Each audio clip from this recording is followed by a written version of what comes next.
Paolo Avellino bumawi ng todo at pinasaya naman si Kim Chiu.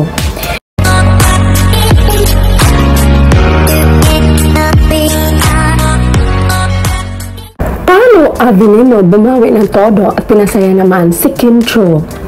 Isa ang aktor na si Paolo Avellino sa guest upang haranahin ang mga kandidata para sa Miss Moncayo. Halos nawala naman ang demure at poise ng mga kandidata matapos makita ng harap-harapan ang aktor. Lalong tumindi ang kilig ng mga ito sa kanta at sabay nanikan ng aktor ang kamay ng mga ito. Subalit talagang bumawi si Paolo kay Kim Chiu after magserenade ng aktor. Sinabi nito na maraming salamat sa inyo, parang mas kabado pa ako kaysa contestant. Pero nais ko lang sabihin, napakaganda ng mga binibini dito sa Pilipinas, di ba? Parang kompleto. Mayroon tayong mestiza, mayroon tayong morena, mayroon tayong chinita. Kinikilig naman ang aktor habang binibigkas ang chinita at marinig naman ang todo hiyawan mula sa mga audience. Pagkatapos din ng event ng part na aktor ay agad bumalik sa Manila.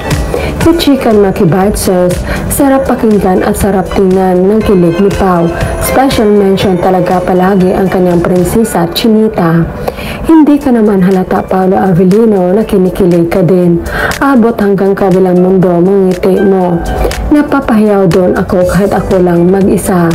Saludo ako sa iyo, Paolo. Napawaw kami sa Chinita, bongga. Talagang kabahan ka na pag-uwi mo mamaya. Humanda ka kay Kemi. Humanda ka, Daddy Pao. Umayos ka. Husayan mo ang pagharana sa Chinita Princess mo. Kinakabahan ka na kaya uwi na. Sinasabay, bawi-bawi rin pag may time. Naku, di naman halata na kinikilig ka din sa pagsabi mo ng Chinita. Sa Chinita lang talaga, naghiyawan, lakas talaga. Kahit saan pumunta, kahit di kasama na sa isip lagi si Chinita. Para-paraan para mabati lang ang laman ng isip. Naisingit mo talaga, Sir Pao. We love you, Kim Pao. Wow, grabe, kahit hindi kasama si Kemi, ang Chinita Princess ni Pao, okay na ko na mabanggit niya ang Chinita.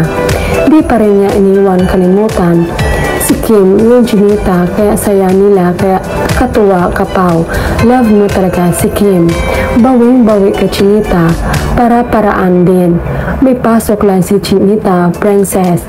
Laging kasama kahit wala si Chinita niya physically, but in his mind, heart, and soul, always there, forever. The best ka talaga, Pao. Pang-last talaga ang Chinita mo, manifesting.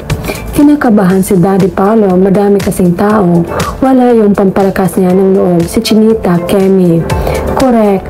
At nagmamadali na bumalik na Manila right after ng part niya. Chinita ang winner.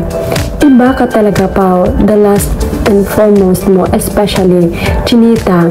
Mabungay kayo ni Chinita mo, Kim Pao. Happy yarn, tas sabay uwi agad. Magpapaliwanag pa kasi kay Chinita. Gikilig sa iyang kabuang, okay na, Pao. Hindi naman masyadong halata yung kilig. Ang cute ng tirado mo, Pao. Buti talaga di ako natuluyan kaya tagal ko na tumatawang mag-isa. Sige, pakiligin mo lang sarili mo, Pao. Take note, alang Bombay na kasama sa last talaga siya kinilig. In love ang Paolo. In love ang Pao.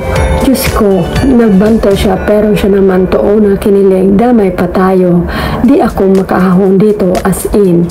Hindi halatang kinilig ka at may Paolo Avellino. Pagkabanggit mo ng Chinita ay sos di mawalay sa isip niya ang kanyang at prinsesa Chinita. Bahala ka na, boss, at may Paolo Avellino. Hirap na kami ipagtanggol ka. Nagkataon lang na kinilig ka sa Chinita. May Chinita ba sa mga contestant? In lababo, malala. Post mo naman sa Discord. It's obviously he's madly in love kay Kim. Look at his smile after he mentioned Chinita. My best boy is so in love with his Chinita girl.